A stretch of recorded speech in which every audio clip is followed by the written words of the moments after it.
been in the same position. I think me and you were a lot the same that way. There's a certain trait that people have, I believe, that just makes them not cut out to sit at a desk all day or to be told you have to be working during this period of time. And I think most people call that the entrepreneurial bug. Mainly just because it means if you work for yourself, you work when you want to work or when it makes sense to work. I talked about that in another little thing we did where it was just really hard for me that it didn't, who decided we work 40 hours a week? Yeah. Be self-employed. You can work 70. Yeah, exactly. Yeah, so much better. Work for yourself, they said. It'll be fun, they said. Yeah, but honestly, I can stomach that a lot more than I can stomach the 40 hours when I'm, doing twice as much as the person next to me, but still having to sit at that desk for 40 hours just because somebody a long time ago said that's how much you're supposed to work in a week. Just always bugged me. So that's why we get into this great field of real estate is because not because we work less. That's for damn sure. It's just, but we work when it makes sense to work. Yeah. So. Yeah. My mom told me, it was after I started the photo business, which was a byproduct of what I did before. Because part of that job was taking photos of homes, and then I didn't really have anything fancy at all. I had like a point and shoot camera, and we were hiring out like the nicer listings and the nicer homes. But this is 10 years ago. Like if you had anything more than like a Kodak, right, you were high class back then. I mean, it was like. What made you pick up that camera for the first time? Like, were you just interested in photography in general? Grew up with it. My mom, I will say. Is a momtographer, I guess. Like she wasn't technically good or wasn't like super into the technical side and gear side, but she was the mom with a camera all the time. Every baseball game, everything, all the time. So I kind of grew up with it, but I never knew much about it. So basically, Troy Stiller, who's in our area, I've known him my whole life, and I called him the day that I got creatively let go from my prior job. And I told him I had this idea to do the photography company because I was like, dude, this is like the one thing that I really love about this job that I was doing, but I don't really know what I'm doing. He's like, you got a camera? I was like, no, but my mom does. and he's like, well, I've known you forever. I know you work hard. Like if you don't suck, I'll hire you. Yeah. I was like, all right, don't suck. I can try. So started marketing myself. The Cubs won the World Series on that motto. Yeah, right. No, I started marketing myself, and I got my first job, and then I realized I should probably have a camera now that I had a job on the books. Yeah. So I shot the first house with my mom's camera and a lens I bought the night before.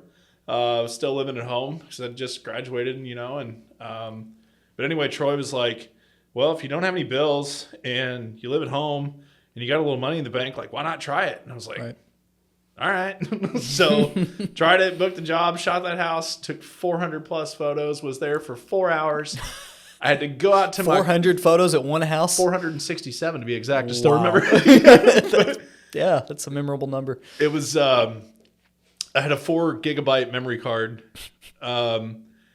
And halfway through the shoot, I had to go out to my car to download them to my laptop that was in my car because I had one memory card.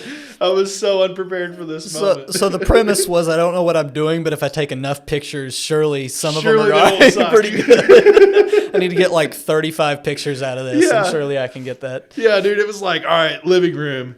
Click. Let's move 6 inches. Click. It was like, and the agent, her assistant, was there and was like, "You're supposed to basically let me in, fluff the pillows, open the blinds, that kind of situation." Dude, by the end of it, I'm pretty sure she was like napping in the basement. Yeah. She's like, "This guy's never gonna leave." I was like, I'm so sorry. I don't want to be here anymore either. Honestly, there's a telling piece of that though. We just talked with Faith a little bit ago how she got into the business, and there's a certain element of fake it till you make it. I mean, you just gotta be confident and go do what you're gonna do. Because if you sit on the sidelines worrying that you don't know what you're doing, you'll just never book anything, never get any experience, never. So just try it. Yeah. Yeah, give What's it a shot. What's the worst that could happen? You fail? You might fail anyway. Yeah. Worst case, Troy tells you the pictures suck and I'm not going to pay you for them. And you're like, okay, well, I'm out. All right. A couple hours of my time, or 17 hours of your time in your case, and a digital memory card. Dude, it really probably was. It was 4 hours there. And because I remember I had like a 2-week notice given to me. And the first job was on the last day of this 2-week notice. And I was like, hey, since I won't be here Monday, do you mind if I cut out a little bit early? So it was in February. So coming up like this time of year, 10 years ago. And I spent 4 hours there, shot basically until dark, went home. I edited damn near until I saw the sun come up the next morning. Because again, didn't know what I was doing. Then I had to like drive to a friend's house that lived in the Knobs because I lived in Starlight. We still had dial-up. And I'm like sitting in his parents' driveway as his mom's leaving for work in the morning, uploading photos to Google Drive. She's like, why are you like, what's going on here, man? I was like, oh, just a little internet action. That's all I needed. Signal's great out here in the driveway. But that was the first house. That's incredible. Yeah. So at some point, obviously, you figured out what you were doing because I know that it turned into a pretty successful business. Matter of fact, a very successful business that's still going today, though without you. So what led into actual success in that? Like you said, fake it till you make it. And just, I was obsessed with it. I was watching videos every day. I was asking aunts and uncles, neighbors, friends, hey, can I come take pictures of your house? And they're like, that's weird. I'm like, I'm trying to get better at this, And just kept doing it. And then met Mitch, and he taught me a lot. And then it got to the point where I was teaching him a lot, and it just worked. And we did that 2016, 17, 18, 19, 20. And I got in the loan business a few years into that. Again, another fail forward moment. I had a business degree. And it was 2017, I guess. I was getting married in 2018. We were planning a wedding that I had no business in attempting to pay for. And I was like, I got to make some money. So then I started talking to some people, and my old boss reached out, and he was like, hey, I see you work hard or whatever. Do you want to try to be a lender? And I said, I want to be a real estate agent. I'm friends with a lot of them. And he's like, why do you want to be their competition then? I was like, all right, well, we'll try being a lender. Yeah. And the wedding got paid for. And here we are 7 years later. Or 8 years, whatever it is now. Yeah. So I don't know, just take a lot of chances. My wife's awesome. Every time I tell her I have a stupid idea, most of the time it ends up working, and most of the time she's like, whatever, try it, just be home for dinner. Yeah. Yeah. So I think one of the things that I say about you a lot of the times, and I think your success stems from the fact that you're a really good relationship builder. You're really good at building, not just, we always say in real estate, we say it's a relationship business, and that's absolutely true. But I think different people are better or worse at making real relationships with people. And I feel like you're good at creating and maintaining good, deep relationships with a lot of people. Yeah. And is that just some built-in fundamental thing that you have in you that's good, or is there anything like any little tidbits that you can throw out to anybody listening right now who might be, thinking along those lines? Because that's obviously not just a beneficial thing for real estate. That's beneficial for just about any business you're in. I think it's changed a lot as I've gotten older.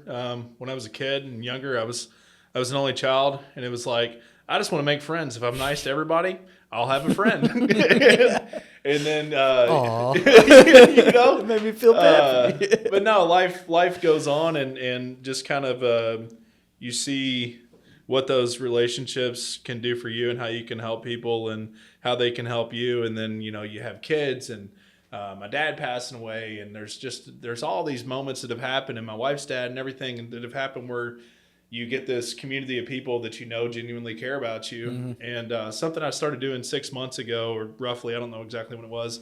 I don't even know what spurned it, but it was basically the motto of like, if I have a thought about somebody, I'm going to tell them. Mm-hmm. And I actually read something yesterday, my cousin or something put on Facebook, and it said, I think it was silent gratitude isn't of any use to anyone, or something like that, which is incredibly true.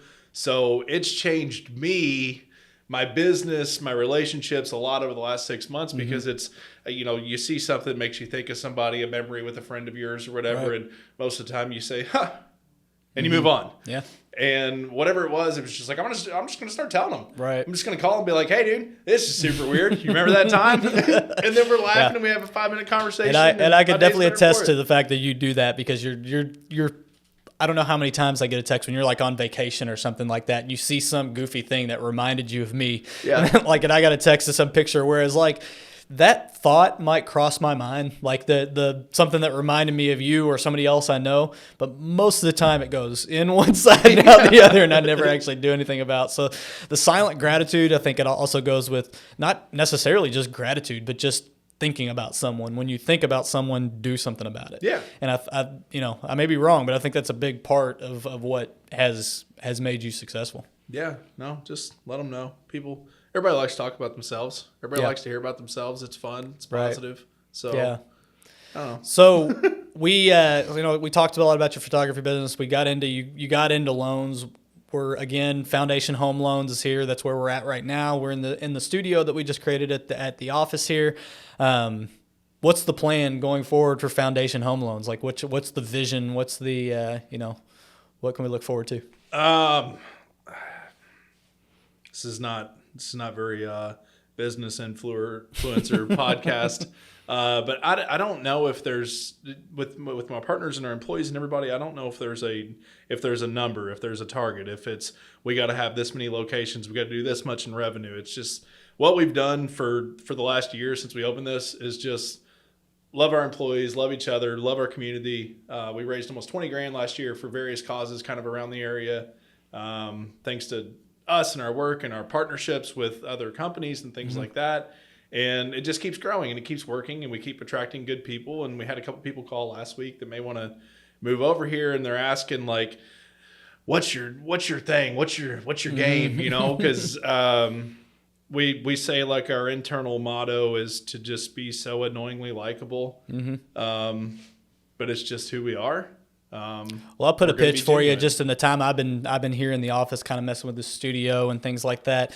I could tell, I said this with our talk with Ben too, is there seems to be a genuine love for each other in this office. Like not just like if people are here, it's because they want to be here. It doesn't have that feeling of people trapped in some corporate environment where they don't want to be. People are here, screaming across the office at each other. And, we joked, me and Face, first time we were here, we were laughing about it after we left. It's like, they just kind of like follow each other around the office and mess around and joke with each other. Like you have this big office and there's like everybody's in one 10 by 10 space most of the time. Pretty much.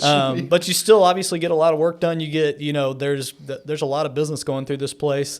So, that's the pitch to other LOs out there. If you're looking for a place to go and some place that are good people, work with who you want to work with because it's a big part of our lives. Take money out to the side. At the end of the day, what money's given us is a lifestyle. Yeah. Right. So have fun while you're doing it, Yeah. So I think one of my favorite business quotes, it was actually by Colin Cowherd about sports, but he always ties business in and everything like that. And he said, don't chase money, chase management. There's plenty of money out there in the world, but if you find good management and good people, you're going to be happier and the money will come. Right. And that's kind of where we're at. And it's, yes, I'm management, I'm an owner, but like I'd say the whole place is management. There's different people for different things all throughout this office that like, I know I need to go to Kelsey for this and Carly for this and Lydia for this and on down the line. And I know everybody takes ownership with whatever it is that's their specialty, their thing, and they don't mind helping each other.